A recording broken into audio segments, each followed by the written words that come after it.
कांग्रेस का कैंडिडेट कौन हो, कांग्रेस कौन से चेहरे पर अपना दाव खेले, कांग्रेस किसको अपना कैंडिडेट बनाए, फरीदाबाद से कौन हो, गुरुग्राम से कौन हो, करनाल से कौन हो, हिसार से कौन हो, रोहतक से कौन हो, जब तक टिकटें डिक्लेयर नहीं हो रही। ये लगातार मंथन का दौर है। ये मंथन केवल नेताओं में नहीं है, ये मंथन केवल कांग्रेस की जो स्क्रीनिंग कमेटी है उसमें नहीं है, ये मंथन आम आदमी तक है जो राजनीति में इंटरेस्ट रखता है। और अगर आप मान लें तो राजनीति आज सबसे फेवरेट मुद्दा है, सबसे फेवरेट टॉपिक है अब चर्चा करने का। जैसे छात्रों के लिए पॉलिटिकल साइंस एक अच्छा विषय है, वैसे ही आम लोगों के लिए भी राजनीति पर बात करना, बहस करना, वाद विवाद करना, चर्चा करना, मंथन करना, मनन करना और फिर किसी निष्कर्ष पर पहुंचना, ये बहुत विशेष चर्चा का मुद्दा रहता है। और क्योंकि अभी तक हरियाणा के अंदर कांग्रेस के कैंडिडेट तय नहीं हुए हैं, तो इसलिए आम आदमी, आप गली पे चले जाएं, चौराहे पे चले जाएं, नुक्कड़ पे चले जाएं, पनवाड़ी की दुकान पे हो, चाय की दुकान पर हो, हेयर सैलून पर हो, वहाँ पर आपको ये चर्चा चलती मिलेगी कि फलां को टिकट मिल रहा है। फरीदाबाद संसदीय क्षेत्र के बारे में आपसे बात करने चला हूँ कि आखिर किसको टिकट मिल रहा है। टिकट की जो ताक झांक है वो बहुत बड़ी हो गई है। चाहे वो कांग्रेस के नेता हों, ब्लॉक से लेकर के और प्रदेश स्तर के, सभी दो हिस्सों में बटे हुए हैं। एक तरफ वो नेता हैं जो चाहते हैं कि यहाँ से करण सिंह दलाल को टिकट मिल जाए, एक तरफ वो नेता हैं जो महेंद्र प्रताप की पैरवी कर रहे हैं। हालांकि पैरवी तो पहले विजय प्रताप की हो रही थी। कहा जाता है कि महेंद्र प्रताप ने भी विजय प्रताप का ही नाम कहा था, लेकिन क्योंकि कहीं विजय प्रताप का नाम करण सिंह दलाल के नाम के सामने छोटा पड़ गया और या फिर महेंद्र प्रताप का कद बहुत बड़ा है तो महेंद्र प्रताप का नाम आगे चला, इसलिए अब दो नामों पर चर्चा है।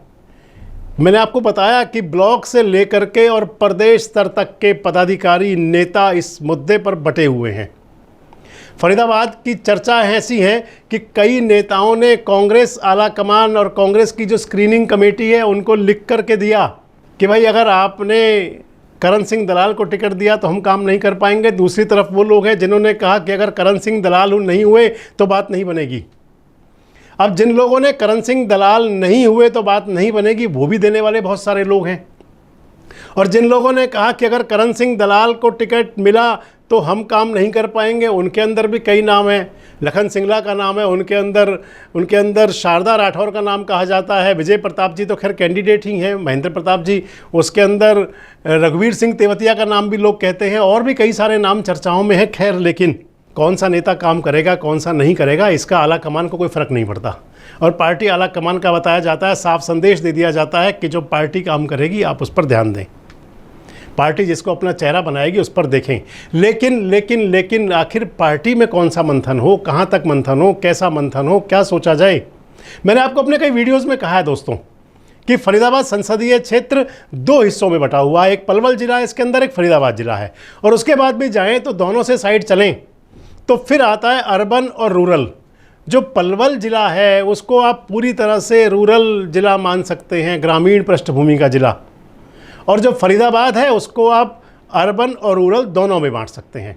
भले ही पलवल ज़िले के अंदर पलवल भी कस्बा है, हुडल भी कस्बा है, लेकिन इसके बावजूद भी पलवल ज़िले को रूरल माना जाता है। पलवल ज़िला ग्रामीण बाहुल्य ज़िला है और फरीदाबाद को शहरी ज़िला माना जाता है, लेकिन फरीदाबाद के अंदर भी लगभग 35% ग्रामीण ज़िला है।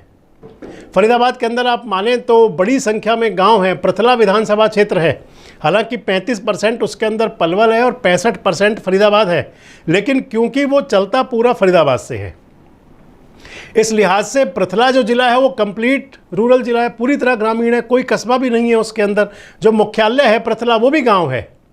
इसके बाद अगर आप चलें तिगांव को देखें, तिगांव विधानसभा क्षेत्र, तो तिगांव विधानसभा क्षेत्र में भी हालांकि अब नहर पार्क एरिया में कुछ शहरी बस्तियां हैं, कॉलोनियां हैं, लेकिन फिर भी ग्रामीण बाहुल्य उसको भी कहते हैं। बहुत संख्या में उसमें गांव भी हैं। एनआईटी के अंदर बड़ी संख्या में गांव हैं। बल्लभगढ़ के अंदर गांव अब कम लगते हैं, लेकिन बड़खल के अंदर भी कुछ गाँव साथ में सम्मिलित हैं। इस लिहाज से जो रूरल एरिया है और अर्बन एरिया है वो दोनों बराबर कहा जा सकता है फरीदाबाद संसदीय क्षेत्र के अंदर, क्योंकि पलवल जिला पूरा, उसके साथ प्रथला विधानसभा, 4 विधानसभाएं हो गई जो ग्रामीण में आती हैं, और इसके साथ साथ एनआईटी में, बड़खल में, तिगांव में बड़ी संख्या में गांव, जो फरीदाबाद सिटी वाली सीट में भी सिंह जैसा गांव है, बड़ा गांव है सिंह और फरीदाबाद सिटी में है। तो इस लिहाज से अर्बन और रूरल लगभग बराबर बराबर बनता है। अगर कास्ट वाइज जाते हैं तो फिर यहाँ जाट मतदाता मेजोरिटी में हैं, जाट सबसे बड़े ज़्यादा जाट हैं यहाँ पर। उसके बाद में एससी आते हैं, फिर बीसी आते हैं, उसमें फिर गुजर मतदाता हैं। गुजर कई बार ओबीसी में गिना जाता है। अगर आप ओबीसी से अलग गिनेंगे, अगर आप गुजर को गुजर समाज में गिनेंगे खाली, तो फिर बैकवर्ड थोड़े से ज़्यादा कह सकते हैं उसके अंदर। अगर अलग अलग कास्ट जोड़ेंगे तो फिर तीसरे नंबर पर गुजर हैं। खैर, ये ज़रूर है कि फरीदाबाद के अंदर जो अर्बन और रूरल, ग्रामीण और शहरी बराबर बराबर है। अब मैं आपको बता रहा था कि मंथन का दौर है। कौन सा मंथन का दौर है? क्या सोचते हैं लोग? कौन से तर्क ऐसे हैं जो करण सिंह दलाल के पक्ष में हैं, और कौन से तर्क ऐसे हैं जिनको महेंद्र प्रताप के पक्ष में माना जा सकता है? तो करण सिंह दलाल के जो पक्ष के तर्क हैं, आप उनमें मान के चल सकते हैं कि फरीदाबाद संसदीय क्षेत्र से अब भले ही यहाँ पर लगातार 4 बार से गुजर नेता सांसद बनते आ रहे हैं। 2 बार से कृष्णपाल गुजर हैं, 2014 और 2019। उससे पहले 2004 और 2009 में जो सांसद बने थे वो अवतार सिंह भड़ाना थे।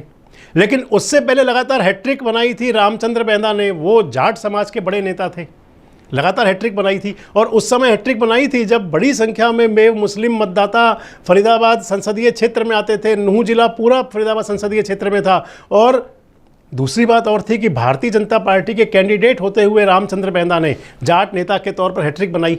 तो इसका मतलब ये है कि यहाँ से जाट कैंडिडेट भी चुनाव जीतते रहे हैं, जाट नेता भी बनते रहे। ये करण सिंह दलाल के पक्ष में है। करण सिंह दलाल के पक्ष में ये है कि जो अर्बन का एरिया है वहाँ से तो सांसद बनते रहे, लेकिन रूरल के एरिया से, खासकर पलवल ज़िले से आज तक किसी भी नेता को किसी पार्टी का टिकट नहीं मिला। अगर करण सिंह दलाल को मिलता है तो फिर खासकर पलवल ज़िले के अंदर जो 4 विधानसभाएं हैं, पलवल, होडल, हथीर और पृथला, इन 4 विधानसभाओं के अंदर तो करण सिंह दलाल के पक्ष में अच्छा माहौल रह सकता है। अगर अगला करण सिंह दलाल का फेवरेबल पक्ष देखें तो फिर आप उसे मान सकते हैं कि तीसरा पक्ष ये है कि कांग्रेस पार्टी के अंदर एक बात चल रही है। वो बात यह है कि जो नेता या जिस नेता की समुदाय, जिस नेता का समाज, जिस नेता की जाति कह लें उसे, अब जाति पे आप अन्यथा ना लें, क्योंकि हमारी तो राजनीति के अंदर और सब मुद्दे गौण हो जाते हैं, लेकिन जाति और धर्म सबसे पहले आता है। प्रधानमंत्री की रैली से लेकर के और ग्राम प्रधान की सभा तक देख लीजिए आप, उसके अंदर सब में धर्म, जाति, क्षेत्रवाद, इलाकावाद, सबसे पहले ये सब चलता है। धर्म और जाति सबसे पहले आती हैं। इसलिए अगर आप इसको कहीं अन्यथा ना लें, जो मैंने आपसे कहा कि कांग्रेस के अंदर एक बात चल रही है कि जिस समाज का, जिस समुदाय का, जिस जाति का कैंडिडेट, तो फरीदाबाद संसदीय क्षेत्र में कांग्रेस की टिकट पर लगातार 2 बार गुजर नेता चुनाव हार चुके हैं, अवतार सिंह भड़ाना, और चुनाव भी बड़ी बुरी तरह से हारे थे। एक बार लगभग 4.5 लाख वोट से, दूसरी बार लगभग 6.5 लाख वोट से। इस लिहाज से ये तीसरा पक्ष करण सिंह दलाल के पक्ष में जाता है। तीसरा कारण बनता है कि उनको टिकट मिलने का। चौथा कारण जो बनता है करण दलाल के पक्ष में जो जाता है, चौथा कारण ये जाता है कि जो मैंने आपको बताया कि एक तरफ गुजर मतदाता हैं। गुजर मतदाता एक तरह से अगर आप ये कहें तो भारतीय जनता पार्टी के पक्ष में बहुत ज़्यादा दिखाई देता है, लामबंद है एक तरह से भारतीय जनता पार्टी के पक्ष में गुजर मतदाता। चाहे आप वो 2014 का चुनाव ले लें, चाहे आप 2019 का चुनाव ले लें, चाहे विधानसभाओं के चुनाव ले लें, गुजर मतदाताओं ने भारतीय जनता पार्टी के प्रत्याशी के पक्ष में वोट दिया। और अगर वो गुजर कैंडिडेट है तो फिर तो उसकी बात ही अलग है। तो कृष्णपाल गुजर भारतीय जनता पार्टी के कैंडिडेट हैं, बहुत सुलझे हुए, बहुत माने हुए गुजर नेता हैं, उनकी बहुत बड़ी पकड़ है भारतीय जनता पार्टी के अंदर, तो उनकी पकड़ है ही है, इलाके में उनकी बहुत पकड़ है। इस लिहाज से ये जो बात जाती है ये फेवर में करण सिंह दलाल के जाती है कि अगर महेंद्र प्रताप को टिकट मिलता है तो फिर वो जाट समाज के वोटों में भी अपना प्रभाव नहीं दिखा पाएंगे, और गुजर मतदाता जिस समाज से वो आते हैं वो भारतीय जनता पार्टी की तरफ वैसे कम है। और अगर उससे आगे आप चलें तो सबसे मुख्य बात जो जाती है वो ये है कि इसमें कोई दो राय नहीं है कि महेंद्र प्रताप सिंह एक बहुत सुलझे हुए और पुराने नेता हैं, लेकिन साथ में ये बात ज़रूर है कि वो 2014 के चुनाव के बाद से सक्रिय राजनीति में नहीं है। दूसरी तरफ करण सिंह दलाल हैं तो वो लगातार सक्रिय राजनीति में हैं। पूरे फरीदाबाद लोकसभा क्षेत्र में उन्होंने पिछले 1-1.5 साल में, 2 साल में जिस प्रकार से अभियान चलाए, वो चाहे पलवल जिला हो, चाहे वो फरीदाबाद जिला हो, चाहे वो पलवल विधानसभा हो, होडल हो, हथीन हो, सभी में उनके कार्यकर्ता सम्मेलन हुए। पृथला हो, उसके बाद में वहाँ कार्यकर्ता सम्मेलन हुए। NIT के अंदर, बल्लभगढ़ के अंदर, तो करण सिंह दलाल यहाँ सक्रिय रहे, लेकिन महेंद्र प्रताप जी या विजय प्रताप जी इनमें सक्रिय नहीं रहे। इस लिहाज से ये 5 पॉइंट ऐसे हैं जो फेवरेबल है करण सिंह दलाल के लिए, जिससे लगता है कि करण सिंह दलाल का जो सर्वे भी हुआ उसके अंदर भी नाम आगे गया। और अगर महेंद्र प्रताप जी की बात करें, महेंद्र प्रताप के जो फेवर में जाता है वो क्या है, तो महेंद्र प्रताप के फेवर में आप मान लें कि बड़े गुजर नेता हैं, सौम्य नेता हैं, शरीफ, उनकी जो पहचान है वो अच्छी, उनकी गुडविल है, अच्छी पहचान है उनकी। फरीदाबाद ज़िले के अंदर खासकर जो सिटी का एरिया है उसमें पहला पॉइंट तो ये हुआ उनकी पहचान अच्छी है। दूसरी बात ये आती है कि महेंद्र प्रताप खुद जो हैं 2014 में विधानसभा का चुनाव हारे थे, लेकिन उसके बाद 2019 में उनके बेटे को चुनाव में टिकट मिला बड़खल से। और विजय प्रताप चुनाव तो हारे, लेकिन उनका जो गैप था वो लगभग 2,500-3 हज़ार का गैप रह गया। इस लिहाज से वो थोड़े से मजबूत हो जाते हैं, क्योंकि करण सिंह दलाल जो पलवल में हारे 2014 में तो करण सिंह दलाल जीत गए, लेकिन 2019 में जो चुनाव हारे उनका बड़ा गैप था। 28-30 हज़ार वोट से लगभग वो चुनाव हारे थे। लेकिन इधर जो महेंद्र प्रताप के बेटे विजय प्रताप चुनाव हारे, उनका मार्जिन ऑफ गैप कम था। 2014 में तो हारे महेंद्र प्रताप जी, वो ज़्यादा मार्जिन था। 2019 के चुनाव में वो मार्जिन कम रह गया। ये भी उनके फेवर में है दूसरा पक्ष। तीसरा पक्ष ये है कि फरीदाबाद अर्बन के लिए जो सिटी का एरिया है उसके अंदर आप जहाँ पूछें तो महेंद्र प्रताप जी का नाम लिया जाता है, क्योंकि यहाँ करण सिंह दलाल को लोग कम जानते हैं। थोड़ा सा उनकी करण सिंह दलाल की पहचान रूरल में बहुत ज़्यादा है, अर्बन में, ग्रामीण में। रूरल में जो पहचान ज़्यादा है उनकी, ग्रामीण में। और महेंद्र प्रताप की ज़्यादा पहचान फरीदाबाद सिटी वाले एरिया में रही है, क्योंकि वो मेवला महाराजपुर से विधायक बनते रहे और उसके बाद एक बार वो बड़खल से विधायक बने, एक बार हारे, एक बार उनका बेटा हारा। ये महेंद्र प्रताप जी के लिए तीसरा पक्ष हुआ कि उनकी शहरी क्षेत्र में पहचान ठीक है। अगर आप चौथा उनका पॉइंट देखें तो महेंद्र प्रताप तो भले ही सक्रिय नहीं है, ये बात ठीक है, लेकिन उनके पक्ष में काफ़ी सारे कांग्रेस के जो नेता हैं, जो कैंडिडेट्स थे पिछले विधानसभा चुनाव में, वो पक्ष में दे के आए हैं महेंद्र प्रताप के कि महेंद्र प्रताप को टिकट हो तो ज़्यादा अच्छा रहेगा। हालांकि वो सभी कैंडिडेट चुनाव तो हारे, लेकिन चुनाव लड़े ज़रूर।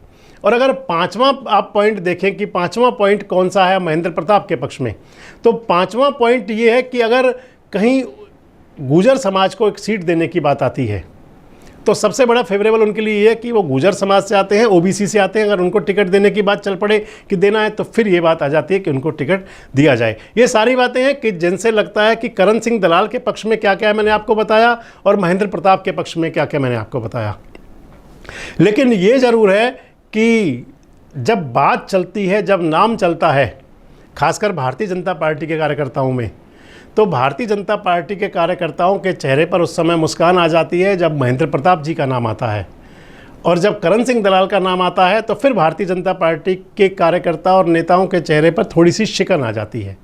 वैसे आपको क्या लगता है कि कौन कैंडिडेट कांग्रेस से बेहतरीन हो सकता है? क्योंकि अब इंतजार की घड़ियां धीरे धीरे खत्म होने जा रही हैं। संभवतः कल 19 तारीख की शाम तक कांग्रेस की सूची आ जाए, तो आपको क्या लगता है कि क्या करण सिंह दलाल ज़्यादा प्रभावी होंगे या फिर महेंद्र प्रताप कृष्णपाल गुर्जर के लिए चुनौती हो सकते हैं?